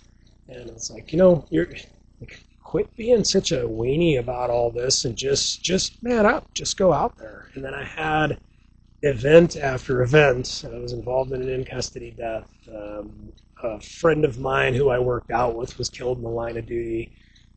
My wife came alongside of her. His kids are running around my house, going to his funeral and doing like just another super bizarre moment in my life. Another high stress scene with some officers on my ship getting shot at, and I'm outside. Like it's just one thing after another. And I was running from my problems. I think I promoted for the right reasons in that I wanted to do better than some of the other people had done. And I care about people, the officers, and I'm going to try to like mentor the new generation and everything else. But there's a huge part of me that was running from my problems. I didn't want to be the guy chasing people through alleys anymore because I realized I was just slowly self-destructing and crumbling. But I stopped going to therapy. I stopped getting the help and the stress and my mentality of I'm just going to pack this stuff away. Screw this. This is what a man does, right? You're just going to pack it away. Right. Started just packing stuff. Just kind of one thing after another. Started working graveyards again. Started like sleep routine. That's when I started drinking a lot because that's how I got to sleep. I used to joke like I drink and take sleeping pills to go to sleep during the day, and I drink coffee all night to stay awake. It just became my routine, and out of a 22-year career, I probably spent 20 of them. The only place I felt normal was at work because of the adrenaline rushes and the whole nervous system thing. And it just kept piling on. I actually went in as the detective unit sergeant because it was my escape. It's where I wanted to be. That was my career goal, was to be the detective unit sergeant. But I needed an escape. I was self-destructing. I was skipping briefings. I was short in briefings. I was, as the patrol sergeant, I'm supposed to run this stuff. And I don't know if people noticed it in me, but I was like slipping. I was losing it. And just barely hanging on every night. And I got up into detectives thinking that would be better up there, and I ran into an environment where I butted heads with some guys that, it is what it is. Like, you have personality conflicts. I was not healthy trying to be a supervisor and deal with stuff, which was probably them just being normal cops, pushing back against supervisors. So, but it added to my stress. I took over a unit that I didn't think was handling calls or handling things the way that they should have been. And a really high standard, because remember, I was a victim once, right? I actually remember some things that happened during my investigation that I'm like, yeah, I'm never doing that to somebody. This is a horrible experience. Having to do a victim impact statement. But what we do to victims of crimes, just crazy horrible. So I had these really high standards, and I went to every single call out and did everything for that first year in detectives to try to make everything right. So all I was doing was setting myself up for like destruction. And you add in COVID riots, you add in forced overtime. I actually avoided a lot of them for the right reasons, but internally I was avoiding them because I couldn't handle that level of stress. And I knew that it was just going to be one thing, and I was going to be one of these guys that was on the news doing something. The therapist actually told me I'm one call away, right? Like, what does that mean, one call away? Well, I could just feel it. And I was losing control enough that I would show up to scenes as a detective and I would shake inside my car. Or I'd go into my office and I'd shut the door and shut the blinds and I'd cry. I'm like, what kind of grown man cries when I'm supposed to be leading all of these people as a detective sergeant, I can't. Yeah, I was losing it. I was losing my mind. And you add all of that stuff in. My wife is from the other side of the state. She wanted to go. And I'm like, if we get out of here, all my problems are going to be solved. Right. Like, I just need to get away from all of this stress. So honestly, I took a job I didn't really want. I moved my whole family across the state and experienced one of the lowest times of my life. Part of it was wrapped in identity. I had no idea how much my identity was wrapped around being a detective unit sergeant. Look how cool I am, right? Like, just mentally. And I go from making a ton of money, respected, to living in my father-in-law's basement looking for a house, wondering if I made the right decision for my family because my kids were still young enough that, one, we needed to move them now or we were going to be stuck. But I'm like, I don't care what job I'm working. I don't care how much money I'm making. I got to go. I got to be done. And as long as I move over there, everything's going to be okay. And I found the exact opposite. Interesting. Everything that I had been holding in came pouring out of me. And of course, I can't show my wife, right? I can't show. Yeah, we've uprooted to come here, and now I'm worse. Yeah. Yeah, and I made a lot of stupid decisions in that time frame, but I was not healthy. I was not well. Things turned out okay. Like, I live in a beautiful place. I love where I'm at. Like, it's super cool. But imagine being on one of the most beautiful lakes with your family behind the boat, all hooting and hollering and having fun, and you hate it. You hate being there. I wanted to be back here, and I wanted to be back in the misery again, because at least in the misery, I was in control. Control, yeah. There was no, you talk about the sympathetic, parasympathetic stuff, you say it much better than I did, but there was nothing I could do in that life to get me up here, right, where I felt normal, except for drinking. Like, that got me there. I started drinking a lot. Now I don't have call-outs. Now I don't have any responsibilities. Yeah. Now I got... No reason not to. I took a 9-to-5 job so why not? So I was getting hammered every night. I made a rule I didn't want to drink in front of my kids, so I'd send them to their room. Like, hey, you need to go to bed. I wasn't they need to go to bed. I need to drink. Yeah. And I'm going to get drunk enough that I'm going to pass out because I need to sleep tonight. I started, you're talking 22 years of not sleeping normal. I blamed it on shift work a lot, but a lot of it was stress. Yep. And I know you talk about that wellness piece of taking care of yourself. Mm-hmm. I'd still love to know in the mess, like if you'd have talked to me in 2006, said you need to get more sleep, how I would have digested that. You wouldn't have. Yeah. I didn't either. Multiple people told me that. And not to throw you off track here, but when I do the lead up in our training, the first thing I had to do was learn how to sleep. And I had sleep issues from stress since I was in the 5th grade. And so I took a deep dive into it, but it's interesting because the very number one thing out of all the things that I teach is how to sleep. How to sleep prep, how to get sleep, how to monitor your sleep and actually see that you're getting restorative sleep, because without that your brain and your body won't recover. And that was a hard lesson for me, and I had to come to that conclusion, and now that's exactly what we're trying to teach people is you've got to take this seriously. Your body needs it, but we used to brag about how little sleep we got. I'm on 2 hours, working 16-hour shift, and we'd brag about it like it was some badge. Now I look at it, I'm like, you need to go home, right? I don't want you next to me on the road. You could have sent me home all day long. I wasn't going to sleep. Like, yeah. I don't think I had an uninterrupted sleep. I'd sleep for 3 hours and I'd wake up, and I just lived that life. Like I'd be up for an hour or two and maybe sleep another hour. Just this broken thing, and that adds up. Post shooting, when I went up to detectives, was probably the worst stint of not sleeping.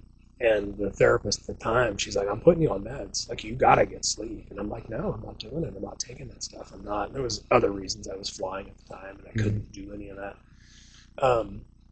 Take any of the meds or whatever, because I'd lose my license. Right. And yeah, I mean, it was just, the sleep was out of control. But going to like living in paradise, I was having panic attacks going to a store and buying shoes.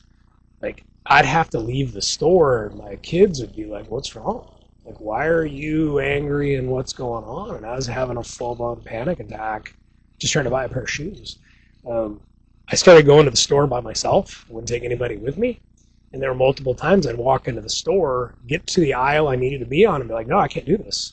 And I'd walk back out to my car, and I'd sit in my car, and I'm like, "Dude, like, you used to run SWAT missions. You used to, like, you can't even go into a store and buy something. What is wrong with you?" And I started listening to a bunch of other podcasts about guys who've been through crazy heroic stuff, and I'm like, it makes sense for those guys. It doesn't make sense for me. Like, why is this affecting me at the level that it is? And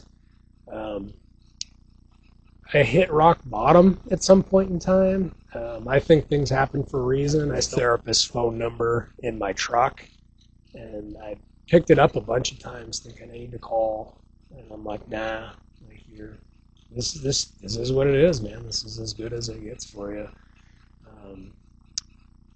The loss of income was huge for me. The loss of the type of lifestyle we had been leading, with the endless amounts of overtime, was huge. And it was more of like, I can't support my family or provide for my family like I did before. I started doing the math on how much I was worth not being here anymore. And it was worth more than me being here. And I'm like, what am I here for? Like, I'm dragging my family down.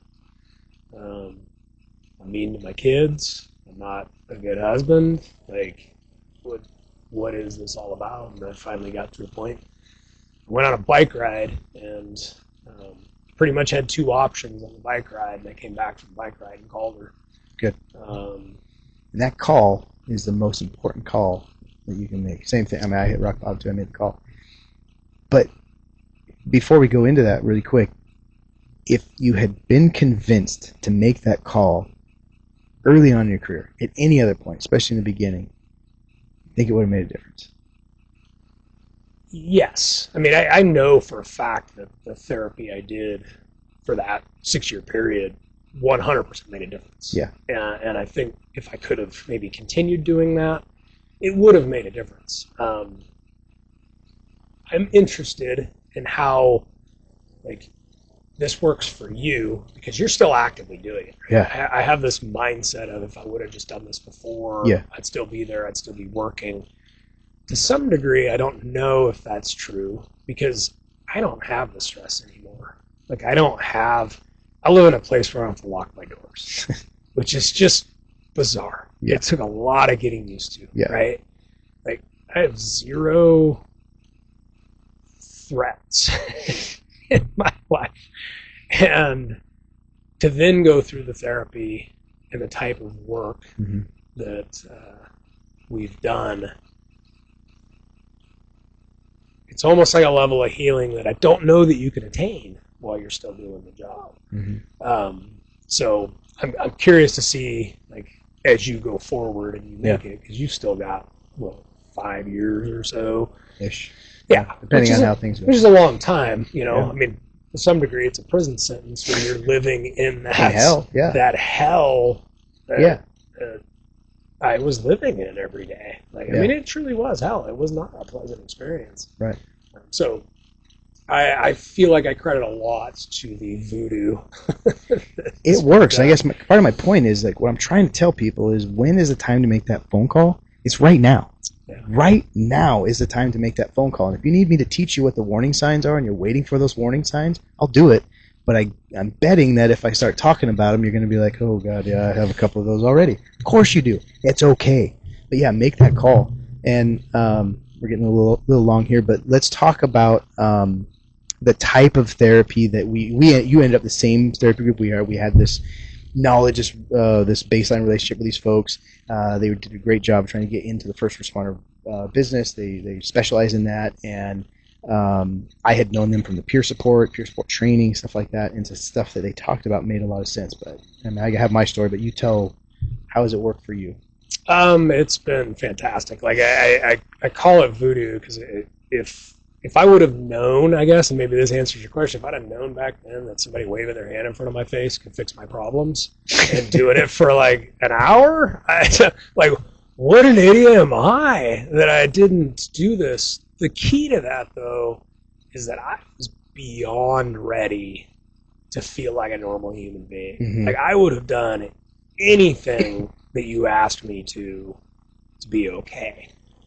22-year-old Bryan, 25-year-old Bryan, I don't know that I was far enough down the rabbit hole to make that same decision. I don't know that I'd watch her wave my hand in front of my face and think, you're a fool. Like, this is stupid. I'm like, I'll do anything. Like, whatever you want, I'll give it a shot. But what I found is, like, talk therapy and that sort of stuff, it has its limitations. Yeah. It's also important as to, like, what works for you. I've found there's tons of modalities out there for treatment. Yeah. And don't give up just because one doesn't work. Exactly. Just because the therapist I go to worked for me doesn't mean it'll work for you, and you've got to be prepared to go find somebody else. And sometimes you just don't hear the message from that person. Yeah. It's like being a trainer. Suck it up. This person doesn't connect with you or whatever. You give them a different trainer, they get the message, get over it. And that's the same thing. Like, if you're not getting it, if it's not working out, just change. And I've never met a therapist that was like, yeah, that's offensive. They're like, no, go get help where you need it. Yeah. There's so much need out there, they're fine. Well, and there's literally hundreds of different types of therapy that can be done. I do think that it takes a unique personality, and we found one of those personalities who can tolerate our dark humor. I know of other guys who have gone to, other officers who have gone to therapists that broke down and cried because they told them something hard. Not all therapists are created equal. Yeah. And again, like you said, if there's a personality conflict, go find somebody else. And I'm actually creating like a master list.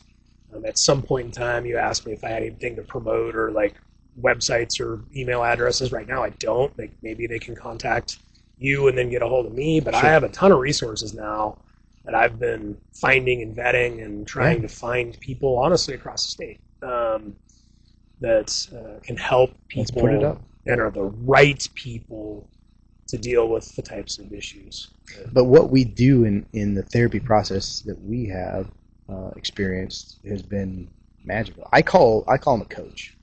I hate the word therapy because it has so much negative connotation to it, like, and I get it, but I'm like, it's nothing, now having experienced it, it's nothing more than a coach, right? And a coach doesn't swing the bat for you. A coach doesn't run to first base with you. A coach doesn't do these things for you. A coach is alongside you, teaching you how to do it for yourself. And I think part of my message has always been, you're not a problem to be fixed. You don't just sit there and they just fix you. Like, you gotta learn how your brain, your body has worked, and then they'll give you the tools and you do the work. It's that simple. Like, you've got to be invested in it. And a lot of times that's why people, like you're saying, like, you were willing to do anything. You got to take it seriously and do your part. But I'm telling you, the amount you have to do is really, it's scary for us. It's different. It's vulnerable. I get that. But it is relatively simple what you got to do. Just listen and do it. And I don't know if you've experienced this too, but for that type of therapy, when you're talking about event-driven stuff and the stuff that we go through, you actually don't even have to talk. Yep. Everybody's always worried about, like, oh, I got to sit there on a couch and cry. No, that is actually not what happens. It's amazing. You don't have to talk. You can if you want to. And it works. They're decoding your brain. They're decoding what's stuck in your brain. And I mean, we could go on for another hour about my therapy sessions and the stuff. And I can't remember if I said this earlier, but what was stuck in my brain was the image of my wife's face walking into that hospital room. Mm-hmm. There's no logic. There's nothing I could have done. It was through her ability to figure out what was stuck in my memory and help me, like, overcome that. She actually had me go in and like erase her face, not so it was gone, but so it was a past memory and not a current memory. And what was funny for me, they have you write out this list of all these things that you think are going to be traumatic, and she picks the biggest ones, and they start at the top, and they start going through and doing this process where they're decoding the way your brain took it. And I had a meter. I was at 100, and then I would do a therapy session, and I'd be at 80, and I'm like, oh, this is weird. Like, I feel slightly better. And then we do another one, and I'd be at a 70, and I started seeing color again. Like, I started hearing birds chirping. I'm a man of faith, and I did a lot of praying. Like, what does hope and joy look like? Because I had no idea. And once all of this stuff got cleared out of my head, I could feel hope, and I could see emotions, joy. I still don't know how to deal with emotions. Yeah, but you feel them, you experience them. Yeah, but it's weird. Yeah, oh, totally weird. Because I've been suppressing them for 22 years of my life. Like, I don't know what's normal anymore, because when you hit the nail on the head, what came out before was anger. That was the go-to move. Yeah, like, to experience sadness, and I've actually called a couple times, like, I'm losing it. She's like, no, you're not. It's emotion. That's welcome to the human race. Yeah. Right. Yeah. And I've asked her 100 times, like, what do I tell people? And she put it really well in the fact that our bodies were designed in a way to deal with stress. And we, because of cultural norms, feelings about ourselves or whatever, suppress that normal process. Feel the emotion. Like, go to your car and cry because you... One of the things that got me, one of the first death scenes I had, 24-year-old lady had an aneurysm in bed, and I'm sitting there with her dead body on the floor and her 5-year-old kid watching cartoons, sitting there thinking, like, this 5-year-old has no idea. And how did Dad find out? They were sleeping together in bed, and the kid walked over and shook mommy, like, I want breakfast, right? Yeah. And I'm sitting inside of this room, like, ugh. And the kid doesn't even realize what's, you know. But instead of, like, man up, that's just part of being a cop, that's the way you're supposed to handle this stuff, I should have gone outside and bawled my eyes out. Yeah. Because that's not okay. Like, that's upsetting. And I'm a normal human being for having that emotion, right? Yep.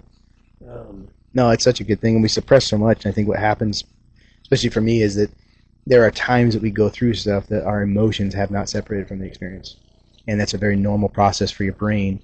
But we go through it so often that it happens so frequently that we just start shutting it off. And for me, therapy and coaching has been to simply just go through processes, unlock the brain, like you said, to remove the emotion from the experience.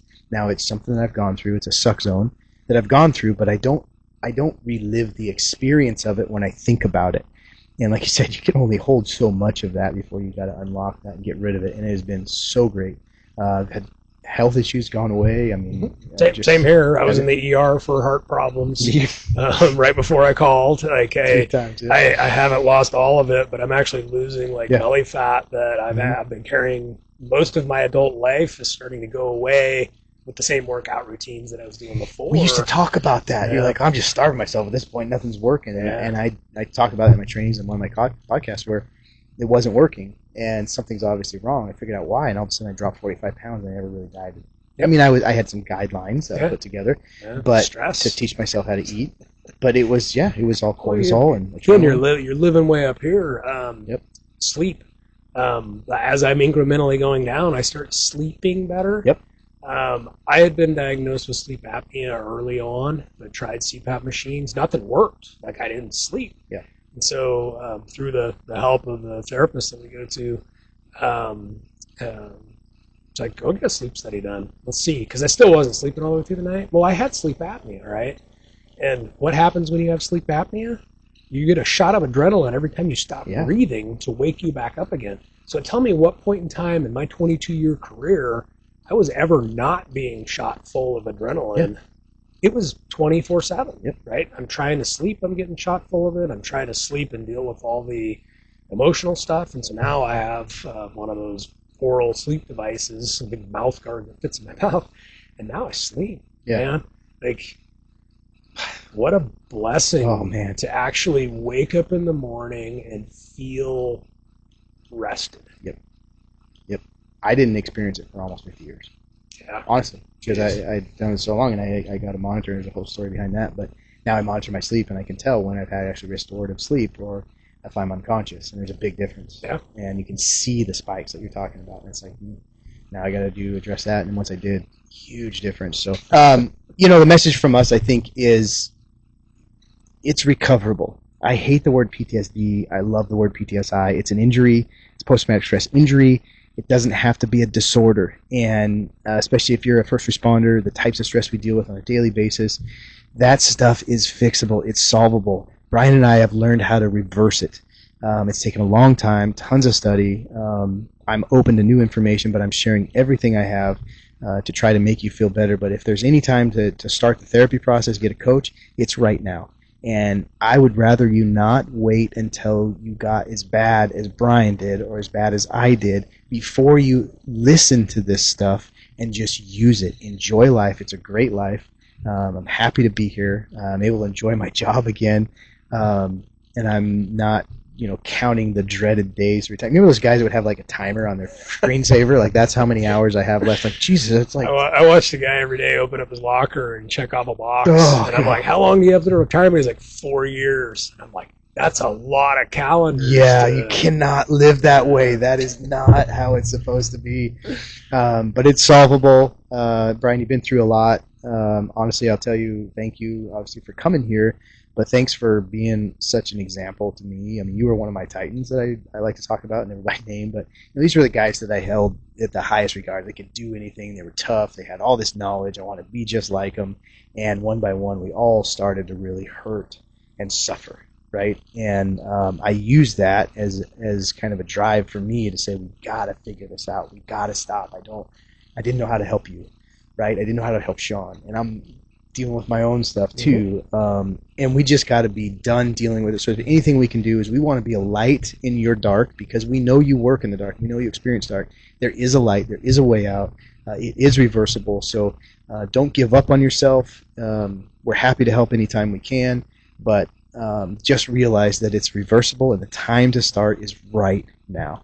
You got any final words for us? Anything we didn't ask that you want to go over? You owe it to yourself. You owe it to your family. You owe it to your kids to walk out of this job normal. Yeah. And I didn't think that was possible until I got the latest help that I got. And it is absolutely fixable. Yep. And it sucks. It's it hard. Does. It's not easy. But, man, if I can give this gift to anybody out there who's suffering, do it. You will not regret it. No, you got nothing to lose. My sweet wife, I remember one of my lowest points, she said, this job takes so much out of us, I'll be goddamned if it takes our retirement too. And I was like, oh, exactly what you said. Wait, You're you're right. going to suffer in retirement? It doesn't go away just because you leave. I could talk all day long. I heard a story of a guy. I now work in an area where people are in skilled nursing homes and assisted living facilities. Yeah. Guy was involved in a shooting in California Highway Patrol in 1977, right? Jeez. He's now, how old is he going to be? Like 80, close to 80 years old? 77? 77? You're dating me. What are you doing? We're not that old. He was in his 20s, I imagine. Oh, back then? Yeah. Oh, okay. His Gotcha. partner was killed or whatever. And he's having nightmares in, I guess it's an assisted living facility. He's having nightmares in the assisted living facility. That old. He's that old, right? Like something 50, 60 years ago. It doesn't have to be that way. Yeah. Like, one of the best gifts I've been given out of all this is I can tell this story, and I don't go home and suffer. Yes. I don't go home and not sleep or have any heavy problems because of it. That's because of the work that I put in recently before I would suffer. Like, the only way I'd sleep tonight would be to go home and drink probably a half a fifth or whatever. Mm-hmm. Now I don't have to, man. I'm gonna go home and I'm gonna go to sleep and it'll be great. So there is hope, I think, is the 100%. Yeah. So thanks again, Bryan. Thanks for being here. Love you. We'll have you back. We got more to talk about. Thanks again. We'll see you soon. All right, thank you. and we appreciate your support. Go ahead and feel free to help us out by growing this channel. Share it with somebody that you know, especially if you feel like they're suffering. And if anything else, we're trying to help it so that it becomes normal for us to talk about, and you can understand us a little bit more and the people that are like us in your life.